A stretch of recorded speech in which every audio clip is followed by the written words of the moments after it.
नमस्कार, आपण पाहत आहात लक्षवेध न्यूज। संत सोपानकाका महाराजांची पालखी आज माळेगाव मुक्कामी।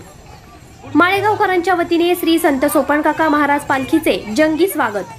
पालखीचे दर्शन घेण्यासाठी मोठ्या प्रमाणात गर्दी। सासवड होऊन पंढरपूरच्या दिशेने मार्गस्थ होणारी पालखी नीरा, निंबू सोमेश्वर, पंढरे, माळेगाव तसेच या पालखीमध्ये मोठ्या प्रमाणात अन्नदान, वस्त्रदान, आरोग्य सेवा पाहायला मिळाली। या पालखीमध्ये दरवर्षीपेक्षा वारकऱ्यांची संख्या जास्त पाहायला मिळाली। पाऊस लवकर झाल्यामुळे वारकरी वारीमध्ये मोठ्या प्रमाणात सहभागी झाले। तसेच या वारीमध्ये पोलीस बंदोबस्त देखील तैनात करण्यात आला होता।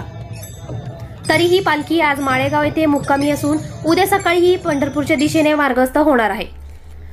जय जय विठ्ठल, जय हरी विठ्ठल या नामाचा घोष करत हा वैष्णवांचा मेळा पांडुरंगाच्या दर्शनासाठी पंढरपूर येथे मार्गस्थ होताना पाहायला मिळाला।